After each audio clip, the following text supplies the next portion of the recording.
Alors, dans cette vidéo, on va voir comment créer un IVR dans UC200. Alors, on vient dans la section Code Features, la subsection IVR, et depuis cette interface, on peut ajouter un IVR. Donc, on lui donne un numéro, par exemple 1000, une description si vous voulez, et on définit la langue, par exemple. On ajoute le prompt, on choisit le prompt, c'est-à-dire l'audio qu'on va, ou bien qu'on doit lui affecter pour que l'appelant entend cet audio. Alors, pour l'audio, il faut respecter, ou bien avant, pour ajouter un audio pour l'IVR, pour pouvoir trouver l'audio ici, donc partie prompt, on doit venir vers la section Advanced Features et aller vers Voice Prompts. Et dans le volet Custom Prompts, on peut importer un audio ici. Alors, pour l'audio, il faut savoir que UC200, il ne va pas accepter n'importe quel audio. Alors pour cela, on doit aller, ou bien je vous conseille d'aller vers le site web, ou bien taper dans Google OpenVox Prompt Converter, et vous allez pouvoir trouver ce lien. Vous pouvez cliquer sur ce lien, et voilà un convertisseur d'audio qui respecte le format de l'UC200. Donc, ce que vous allez faire, c'est importer l'audio ici, que vous avez, et juste cliquer sur Submit, et il va vous générer un lien pour télécharger l'audio qui respecte, ou bien qui sera accepté lorsqu'on importe l'audio ici. Alors, pour moi, j'ai déjà fait, et comme vous voyez, j'ai ajouté deux audios pour ce démon. Le premier, c'est parce que je voulais créer un IVR qui demande d'entrée, ou bien qui demande de choix pour l'appelant. Pour continuer en français, ou bien pour continuer en anglais, cliquez sur 1, et pour continuer en français, cliquez sur 2. Donc c'est ça son audio. Alors pour créer cet IVR, on revient vers la section IVR, et ici on met l'extension, la description, etc. Et ici, comme vous voyez, voilà l'audio que j'ai choisi. Alors par exemple, je peux choisir le premier, et je peux même choisir un autre audio, par exemple d'accueil. Je vais laisser none pour le moment. Si on voulait forcer que l'utilisateur entend l'IVR jusqu'à finir son message, on peut forcer ça ici. Et la partie de programmation de l'IVR se fait ici. Alors, comme vous voyez, ici on a des presses, c'est-à-dire entrée, on entend les entrées de l'appelant. Et on a un timeout. Si le temps a écoulé, qu'est-ce qu'il va faire l'IVR? Et s'il a entré quelque chose invalide, par exemple, comme vous voyez ici les choix qu'on a 2, 0, 1, étoile et un hashtag. Alors s'il a entré par exemple 11, donc qu'est-ce qu'il va faire? On définit ça ici. Alors par exemple, pour notre IVR, on voulait que s'il veut continuer en anglais avec l'IVR, il doit entrer 1. Alors pour cela, on va choisir IVR et on va rediriger l'appelant vers un autre IVR qui va poursuivre avec lui en anglais. Donc par exemple celui de l'extension 7000. Donc on doit créer un autre IVR et le programmer pour qu'il continue avec lui la logique qu'on voulait. Ici il a tapé 2 par exemple, on va le rediriger vers un autre IVR qui va continuer avec lui en français. Donc c'est ça en principe. Alors si il a tapé quelque chose invalide, on va répéter le message. Et la même chose, si le temps a écoulé, on ne va pas programmer ou bien couper l'appel, on va répéter le message. Donc c'est comme ça, et on clique sur Save and Apply.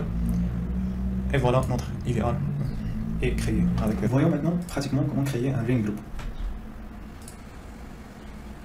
Alors on donne un numéro ou bien une extension pour le groupe, par exemple 500. Et on définit la stratégie avec laquelle on voulait distribuer les numéros pour le groupe, les appels pour le groupe. Ring all, c'est-à-dire tous les appels vont sonner en même temps. RR memory, on va adopter une stratégie de la façon suivante, c'est que le système va mémoriser la première extension qui va recevoir l'appel. Et aussi il va mémoriser la deuxième, etc. Et comme ça, pour les prochaines fois, il va garder cet ordre, ou bien respecter cet ordre. Random, c'est-à-dire aléatoire, et linéaire, c'est-à-dire il va respecter l'ordre de la liste qu'on va choisir.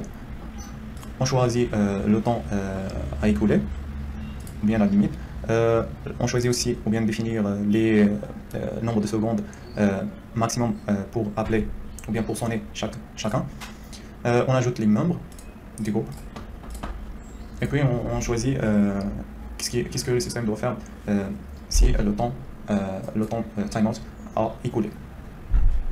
Et on clique Save. Alors voyons maintenant la partie queues ou bien liste d'attente qui peut gérer efficacement les attentes des clients, surtout dans les centres d'appel ou bien dans les entreprises, dans les cas où il y a une grande charge. Alors on peut ajouter une liste d'attente ici, on peut donner un numéro pour la liste d'attente, par exemple 6000, une description, la stratégie comme les différentes stratégies qu'on a expliquées dans le Ring Group. On peut choisir par exemple linéaire, Ring in use si n'est pas checké, s'il n'a pas coché cette option, le système va éviter de rediriger des appels vers les agents qui sont in use ou bien qui sont en cours d'appel avec un client. Agent timeout, on peut définir l'agent timeout. Wrap-up time. After how many seconds after the completion of a call, an agent will have before the queue can ring them with a new call. C'est-à-dire après que l'agent a terminé un appel, donc combien de secondes il va attendre après qu'il va recevoir un autre appel. Il y en a beaucoup de paramètres, ainsi dans la partie Features Settings qu'on peut configurer selon le besoin. Il ne faut pas oublier d'ajouter les membres des agents dans le groupe et aussi choisir l'option pour l'option de failover ou bien dans le cas où le temps d'attente a écoulé. Dans la partie ou bien la subsection Features Settings, on peut définir une musique, la musique on hold ou bien la musique qui va entendre le client. Donc on peut toujours ajouter cela depuis la partie Voice Prompts et on allonge sur Music on Hold et on peut ajouter une depuis ici. Donc comme vous voyez, par exemple, je peux donner un nom, choisir une et Apply. Comme ça, si on revient vers Features, Queues, ajouter une, Features Settings, je peux trouver la musique que j'ai ajoutée. Je peux définir aussi combien de secondes, ou bien le maximum de secondes, le client peut attendre avant qu'il soit supprimé ou bien rejeté de la file d'attente. Join Empty, je peux la cocher pour pouvoir ou bien donner la possibilité au client de rejoindre une liste d'attente sans agent. Je peux aussi configurer le système pour qu'il élimine les clients qui sont en attente si aucun agent est disponible. Je peux même ajouter ou bien programmer des announcements ou bien des annonces à diffuser. Donc je peux ajouter des fichiers audio avec des annonces enregistrées et je peux programmer le système pour qu'il diffuse cela dans certains points durant l'attente. Ou bien après l'attente, par exemple, je peux programmer un audio pour avoir la satisfaction du client après avoir fait l'appel avec un agent. Donc c'est comme ça, je clique sur Save and Apply et je peux créer.